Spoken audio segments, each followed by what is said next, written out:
네, 오늘도 우리에게 시간을 주신 하나님께 감사드립니다. 오늘 우리가 함께 할 말씀은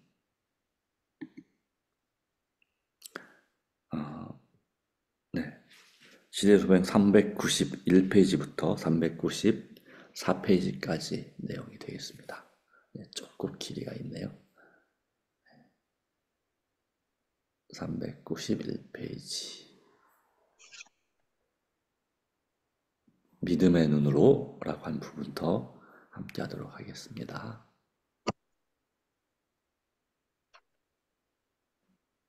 네, 보겠습니다. 믿음의 눈으로 예수님을 항상 바라봄으로 우리는 힘을 얻게 될 것이다.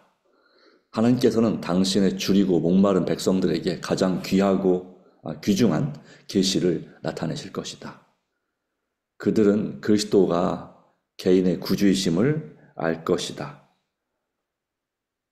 그분의 말씀을 먹고 살 때에 그들은 그것이 영이요 생명임을 발견할 것이다. 그 말씀은 본성적이며 세속적인 성정을 멸하고 그리스도 예수 안에 있는 새 생명을 나누어 준다. 성령께서는 보혜사로 심령에 임하신다.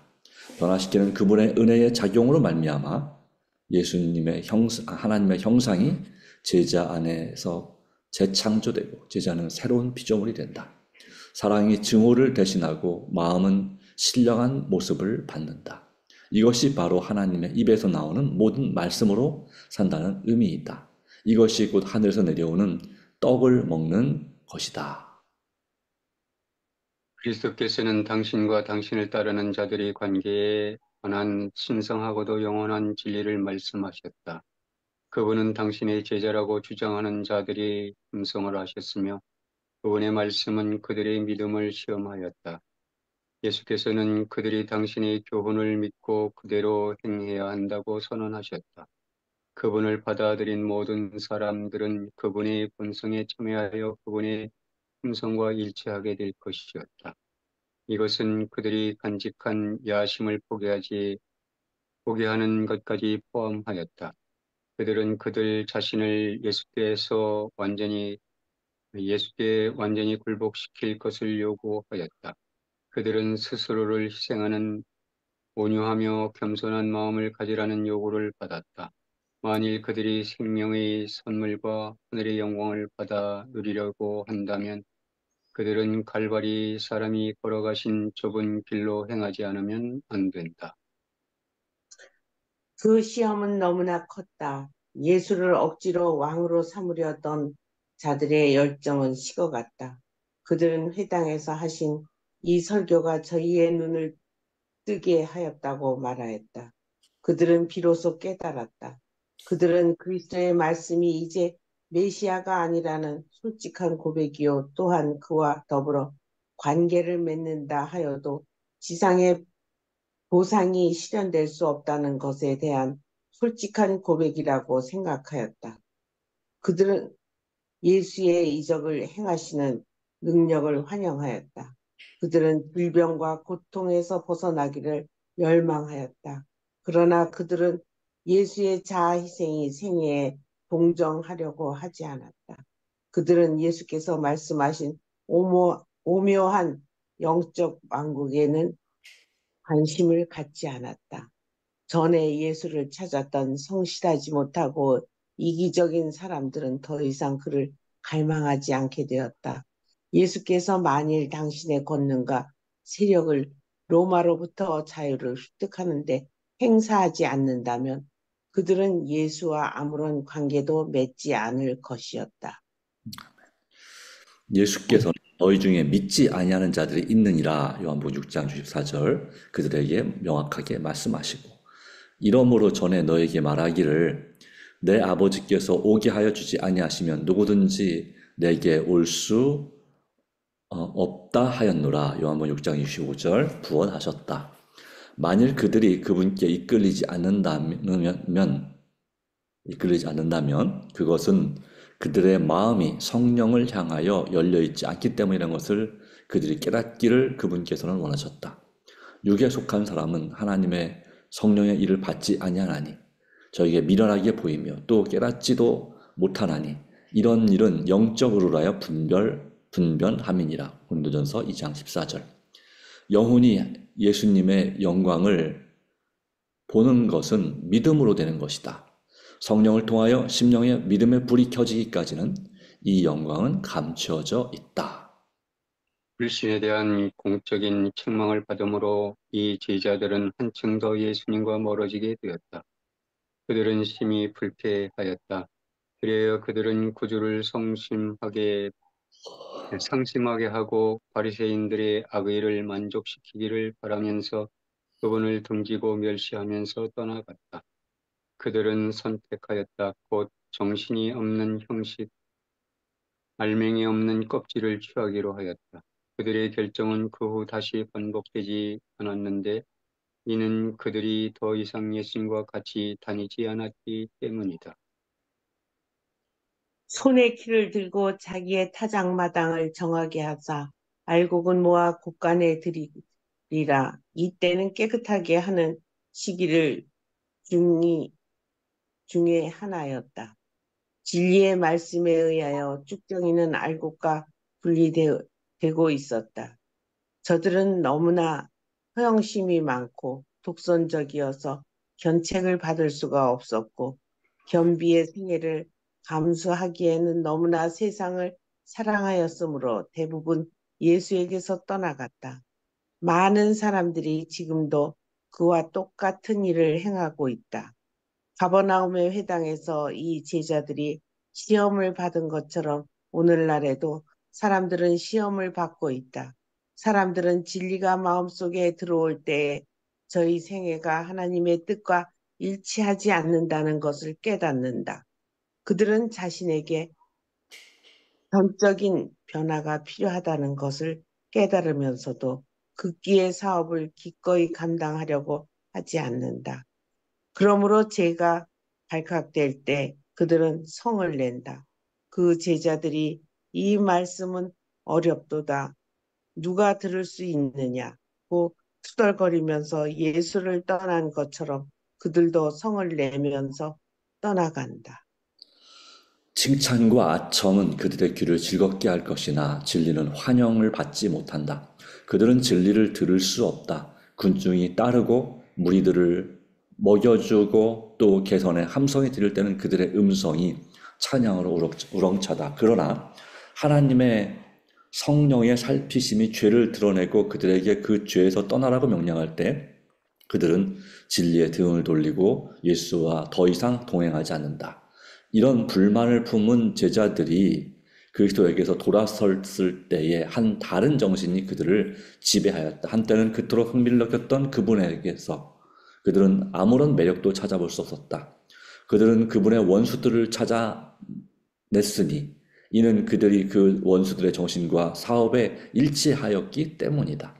그들은 그분의 말씀을 그릇 해석하고 그분의 진술을 위증하며 그분의 동기를 비난하였다. 그들은 그분을 대적할 수 있는 재료는 무엇이든지 다 수집함으로써 자신들의 행동을 지지하였다.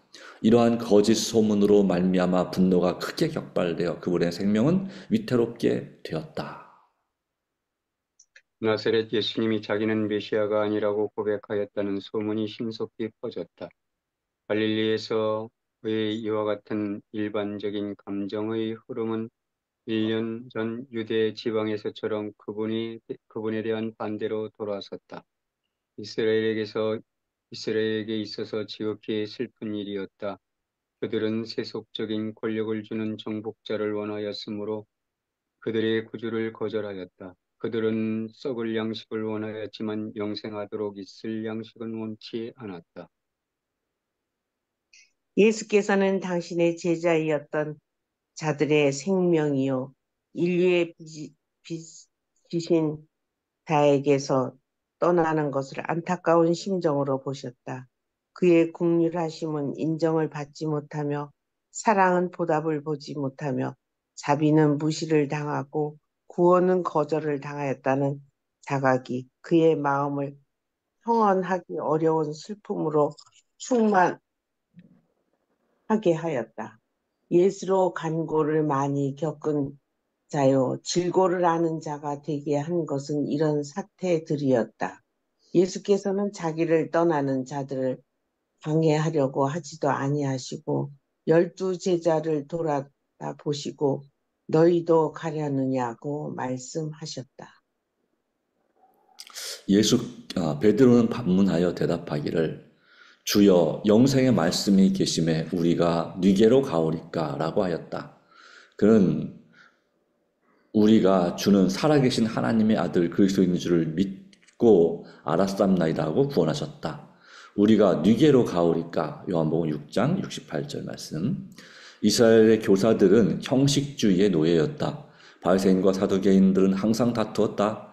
예수님을 떠나는 것은 율례와 규례를 고집하는 자들과 자신의 영화를 구하는 야심적인 사람들 가운데로 타락하는 것이었다. 제자들은 그리스도를 받아들인 이후에 그들의 모든 이전 생애에서보다 더욱 큰 평화와 기쁨을 발견하였다. 죄인들의 친구이신 분을 조롱하고 핍박하는 자들에게로 어떻게 돌아갈 수 있겠는가? 그들은 오랫동안 메시아를 사모하여 왔다. 이제 그분이 오셨으니 그분의 임재하심에서 떠나서 그분의 생명을 노리며 그분의 제자가 되었다는 이유로 그들은 박해를 한 자들에게로 돌아갈 수는 없었다. 우리가 니게로 가오리까? 그리스도의 가르침과 사랑과 자비의 교훈을 떠나서 불신의 흑암과 사악한 세상으로 돌아갈 수는 없었다. 구주께서는 당신의 놀라운 이적들을 하였던 많은 사람들에게 버림을 받으셨을 때에 베드로는 주는 하나님의 거룩하신 자라고 말함으로써 제자된 믿음을 표시하였다. 영혼의 닻을 잃는다는 생각만 하여도 그들의 마음은 공포와 고통으로 가득 찼다. 구주를 잃는다는 것은 캄캄하고 폭풍우 치는 바다에 표류하는 것이나 다름없었다. 예수께서 하신 많은 말씀과 행동은 이 유한한 인간의 생각에는 이상하게 보일 것이다. 그러나 그의 언행 하나하나에 우리를 위한 구속 사업에 있어서 명확한 목적이 있었다. 모든 언행은 그에 따르는 결과를 미리 생각하시고 행하여진 것이었다. 우리가 만일 그분의 목적을 이해할 수 있다면 그것은 모두 중요하며 완전하고 그의 사명과 일치함을 볼 수 있을 것이다. 우리는 지금 하나님께서 하시는 일과 방법은 이해할 수 없으나 사람들을 대하시는 모든 행동의 기저가 되는 그분의 크신 사랑을 식별할 수는 있다. 예수께 가까이 나가는 생애를 사는 자는 많은 경건의 오묘를 깨달을 것이다. 그는 품성을 시험하여 그 마음의 목적을 밝게 드러내는 책망케 하는 자비를 깨달을 것이다.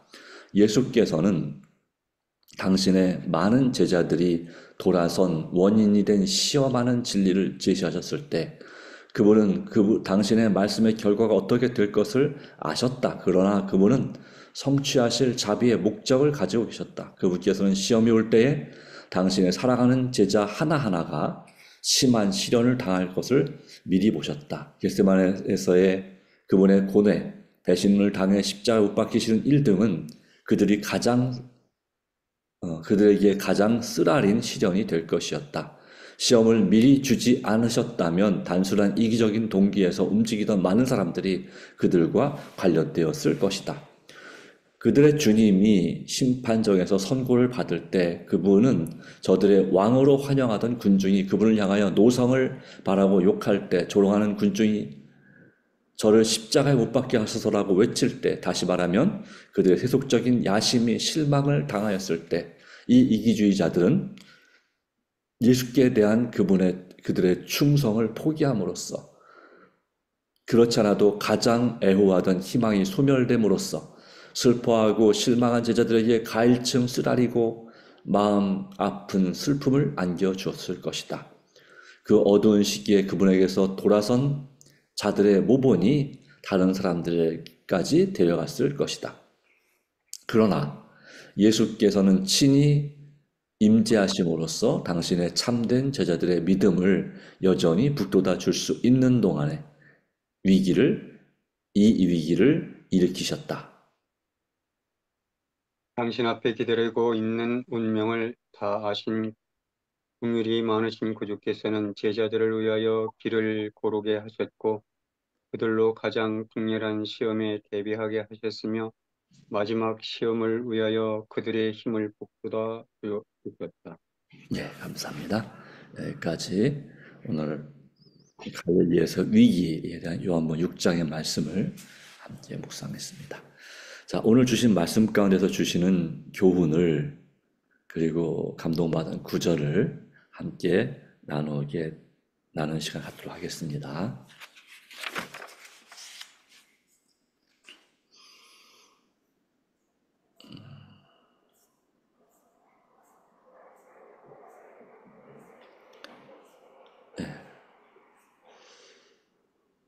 자, 생각해보신 질문은 자, 그 많은 제자들이 왜 예수님을 떠나게 됐을까요? 라고 하는 것입니다.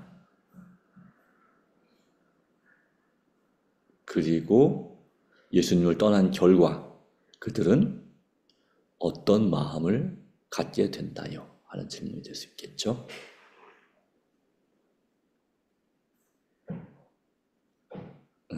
그리고 또 한 가지 질문은 그럼에도 불구하고 예수님의 12제자와 같은 핵심 제자들은 왜 예수님을 떠나지 않았을까요? 이런 질문들을 통해서 우리가 말씀을 묵상해 볼 수 있겠습니다. 어디였죠? 시험은 믿음의 눈으로.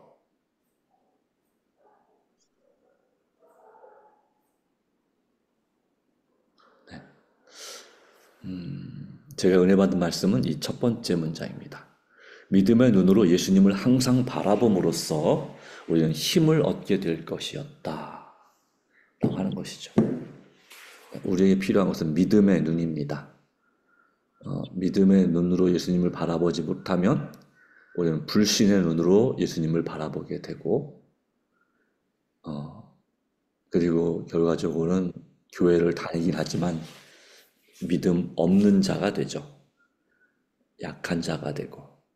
근데 여기는 믿음의 눈으로 예수님을 항상 바라봄으로써 우리는 힘을 얻게 될 것이다. 라고 했습니다. 사실 바라보는 것도 믿음으로 믿는다는 의미가 여기에 포함되어 있습니다. 그러니까 또는 이렇게 할 수도 있겠죠. 예수님을 항상 바라봄으로써 그 말씀을 통해서 우리는 믿음의 힘을 얻게 될 것이다. 이렇게 해도 뭐 틀린 말은 아니겠습니다. 그래서 이것은 우리가 믿음의 눈은 보이지 않는 것을 바라보는 거잖아요. 그래서 아직 이루지 않은 것이 이루어졌다고 믿는 것이고, 질 수 있다고 믿는 것이고, 그런 믿음의 눈으로 예수님을 우리가 항상 바라봄으로 쉬지 말고 기도하라 이런 내용이 여기 해당되겠죠. 항상 선을 행하고 범사에 감사하고 항상 기뻐하라 함으로 우리는 힘을 얻게 될 것이다. 영적인 힘을 얻게 되겠죠. 네. 그래서 적용은 저도 자꾸 현실적인 눈으로만 세상과 예수님을 바라보지 말고 믿음의 눈으로 예수님을 바라보고 세상을 바라볼 수 있는 그런 그리스도인이 되기를 소망합니다.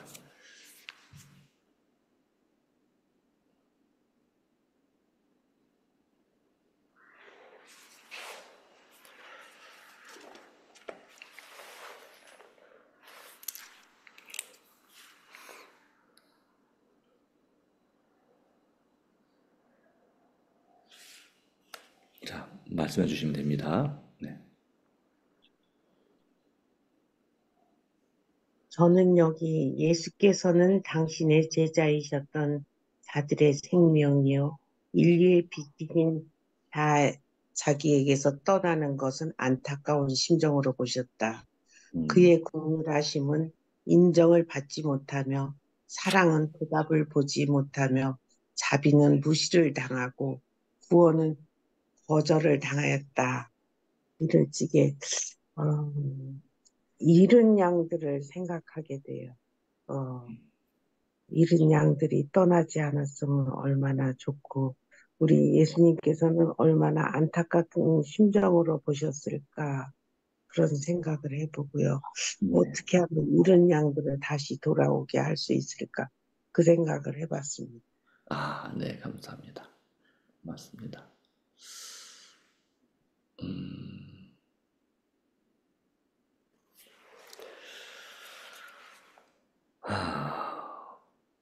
오늘 말씀은 전적으로 시험하는 말씀인 것 같아요. 네, 그래서 떠나갈 자들은 떠나가는 것은 이제 뭐 어쩔 수 없는 결과이기 때문에 예수님이 그렇게 지금 하는 것처럼 동정하시고 마음에 큰 그런 떠나가는 자들에 대한 배달품이 있으셨지만 그러나 믿지 아니하는 마음이 있는 자들은 언제나 떠나갈 것이라고 하는 결과를 내용 중에 말씀하시는 것 같았고요. 그리고 이제 한 가지는 어, 제자들을 단련하시는 그 예수님이 제자들과 함께 계실 동안 이, 그 이렇게 어려울 때 사람들이 떠날 때 제자들도 낙심할 수 있겠지만 그러나 제자들을 위로하고 다시 그들을 믿음 안에 서 있게 하기 위해서는 예, 같이 계시는 동안에 이 일을 하셔야만 했다고 하는 그런 내용이 나온 것 같더라고요. 네, 네, 그래서 그 어차피 그 믿지 아니하는 마음이 있으면 그들이 이적을 보고 표적을 보고 따라다니다가 이 생명의 떡에 관한 그래서 자기들 생각에는 예수님이 신성 모독을 하는 자로 음, 보고 예수님을 믿지 않는 마음이 더 강해졌던 말씀이잖아요. 네, 네, 맞습니다. 말씀으로 깨우쳐지지 않고 예수 하나님의 진리를 그 말씀으로 받지 아니하면 그들에게 아무리 많은 이적을 보여줘도 그들은 언젠가는 떠나갈 것이라는 그런 말씀의 내용이 여기 들어있는 것 같고 한 가지는 이제 제자들을 더 믿음에서 더 견고하게 만들어 주시는 그런 일을 하셨다고 생각합니다. 네, 맞습니다. 그런 면이 있습니다. 네, 여기 또 이런 말씀이 있네요.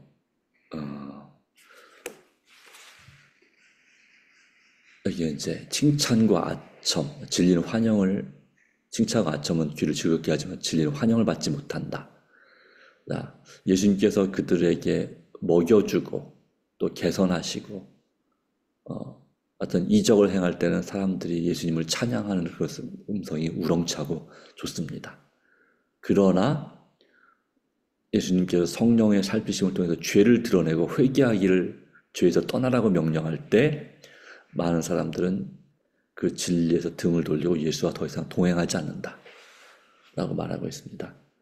오늘날에도 우리가 기도응답 받고 또 복을 받고 또 이렇게 잘 될 때는 하나님이 복 주셔서 그렇다 생각할 때는 우리가 하나님을 열심히 믿지만 우리가 일이 잘 안 되고 또 아프고 또 여러 가지로 불편한 상황들이 생길 때 또 하나님께서 우리 마음의 말씀을 통해서 회개하도록 죄를 드러낼 때에 그것이 바로 여러 가지 이유로 우리가 자존심이 상했다거나 또 망신을 당했다거나 어떤 또 여러 가지 내 마음에 맞지 않기 때문에 그 회개하기를 거절하고 진리를 떠난다 하는 것이죠. 그런 경우가 예수님 당시나 지금이나 똑같다. 그래서 복 받는 건 좋은데 천국 가기 위해서 내 자신을 희생하거나 고치는 것은 원치 않는다 이거죠. 그게 가슴 아프고 손해보는 것 같고 귀찮고 또 힘들다 보니까 그런 부분이 있습니다. 자, 그러나 분명한 것은 그것을 고치고 회개하지 않으면, 내 품성을 변화시키지 않으면 우리는 믿음이 없는 것으로 간주가 된다 이거죠. 네. 그래서 우리는 주님께서 우리를 징계하실 때, 우리에게 회개하기를 우리 마음속에 강력히 요청하실 때에 우리는 그 말씀을 거역하지 않아야 됩니다. 저 성령을 거역하지 않아야 됩니다.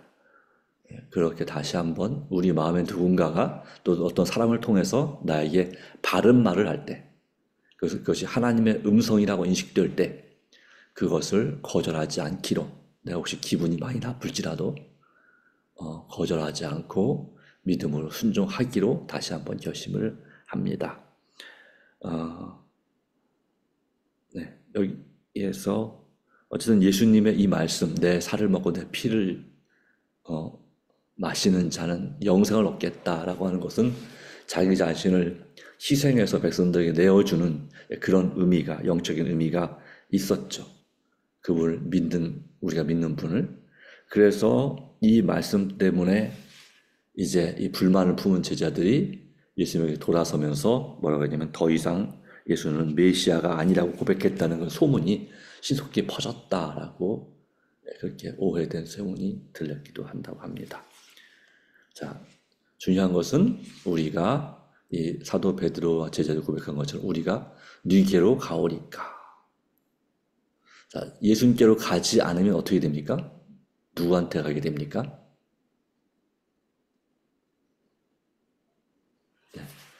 하나님께로 어쨌든 가지 못하는 거죠. 그렇죠? 예수님이 하나님께로 인도하는 축복의 통로, 내가 그 길이요, 진리요, 생명이라고 했잖아요. 네. 그렇죠. 그러니까 예수님 뜻대로 살지 않게 되면, 예수님을 따라가지 않으면, 즉 진정한 참된 그리스도인이 되지 않으면, 그리스도인이라 할지라도 우리는 그리스도인이 아니라 누가 됩니까? 사실상 이 사탄을 따라가는 자들이 되는 거죠. 그러니까 사탄의 백성 또는 사탄 교인이 되는 거죠. 기독교인이 아니고. 그런 경우가 무척 많이 있다 하는 것입니다. 기독교라고 하는 이름, 하나님을 믿는다고 하지만 그 마음속에 자신이 하나님이거나 또는 그 마음 세상의 돈이 하나님이거나 또 사실상은 추구하는 세상 것 바로를 추구함으로 사탄이 우리의 하나님이 되는 그런 길로 갈 수밖에 없다. 다시 말하면 중간은 없다는 것입니다. 우리는 어느 편에 설 건가, 뉘게로 가오리까, 분명한 선택을 해야 된다고 하는 것입니다. 이 부분을 기억하고 예수님을 떠난다는 것은, 그렇죠? 여기도 말씀하죠. 예수님을 떠난다는 것은 율례와 규례를 고집하는 자들, 바리새인들과 자신의 영화를 구하는 야심적인 사람들, 바로 사두개인들 가운데로 타락하는 것이었다라고 말했죠. 그리고 또 그 밑에 또 우리가 뉘기로 가오리까 한 번 더 나오죠. 보면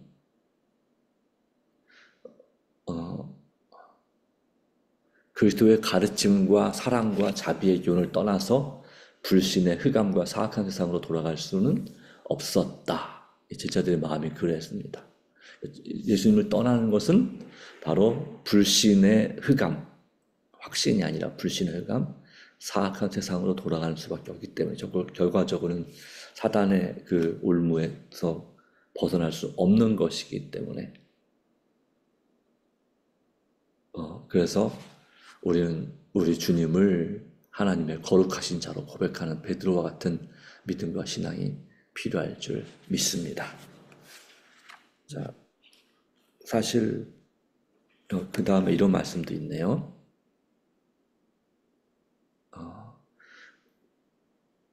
우리는 지금 하나님이 하시는 일과 방법을 온전히 이해할 수 있습니까? 없습니까?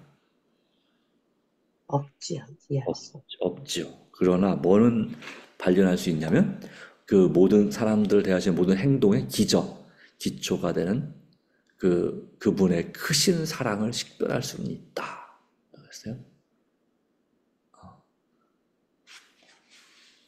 사랑을 우리가 완벽하게 모르지만 어느 정도는 알 수 있다.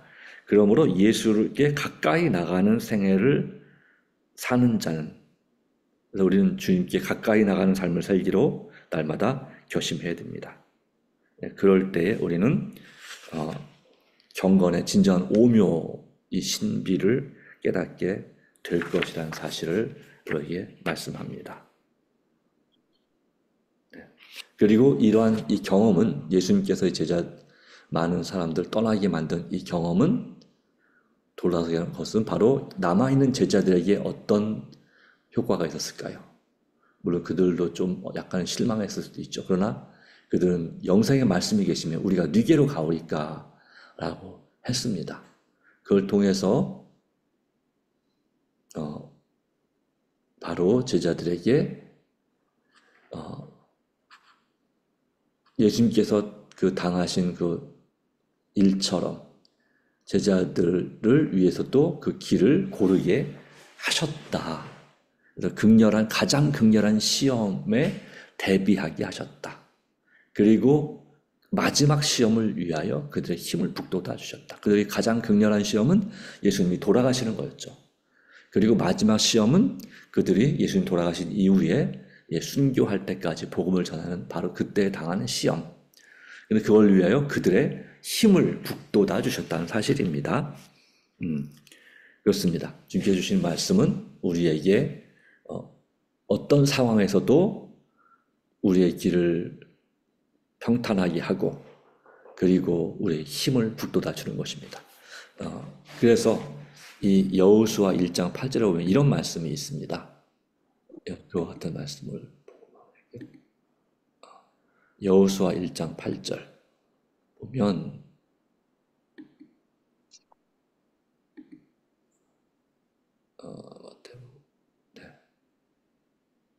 여호수아 신명기 여호수아 봅시다. 1장 8절 보면 에스겔이 너무 많이 넘어갔군요. 여호수아 1장 8절 보면 우리가 바로 말씀을 가까이 할 때, 그렇죠? 보면 이 율법책을 내 입에서 떠나지 말게 하며 주야로 그것을 묵상하여, 또 율법책을 여호와의 말씀으로 말할 수 있겠죠. 주야로 묵상하여 그 안에 기록된 대로 다 지켜 행하라. 그리하면 내 길이 평탄하게 될 것이며 내가 형통하리라. 그래서 우리가 주님을 의지할 때, 주님은 어떤 상황에서도 우리가 말씀을 의지할 때 우리의 길을 평탄하게 만드시는 것입니다. 그러므로 이 말씀 묵상과 관련된 품성 변화는 정말 하나님의 도우심이 필요하지만, 우리가 바로 우리의 길이 평탄하고 형통하게 되는 비결은 어디에 있습니까? 말씀에 있고 예수님께 있다는 사실을 다시 한번 기억하고, 영생의 말씀이 계시면 우리가 뉘게로 가오리까, 이런 고백이 있던 우리의 고백이 되기를 간절히 소망합니다. 기도하겠습니다. 하나님, 오늘로 주신 귀한 은혜 감사합니다. 오늘 우리가 이 영생의 말씀이신 예수님을, 또 그 말씀을 주신 예수님을 우리가 믿음으로 끝까지 따르기로 결심하게 하옵소서. 어떤 실망과 유혹과 또 상처를 받을지라도 우리가 예수님을 믿고 의지한 그 믿음을 포기하지 않게 해주시고, 오직 사랑으로 원수도 사랑할 수 있는 마음 허락해 주시고, 정말 믿음으로 바로 믿음의 눈으로 예수님을 항상 바라봄으로 바로 우리가 정말 주님 안에서 형통하게 되고, 또 정말 제자다운 삶을, 그리스도인다운 삶을 살 수 있음을 믿습니다. 날마다 인도해 주시고 날마다 주님의 은혜로 역사해 주시옵소서. 이 시간 우리의 개인적인 기도 가운데 크게 역사해 주시고 은총 베풀어 주시고 주님의 위로가 함께하는 하루 되게 해주셨기를 예수님의 이름으로 기도합니다. 아멘. 네, 감사합니다. 수고하셨습니다. 하나님 은혜 감사하길 바랍니다.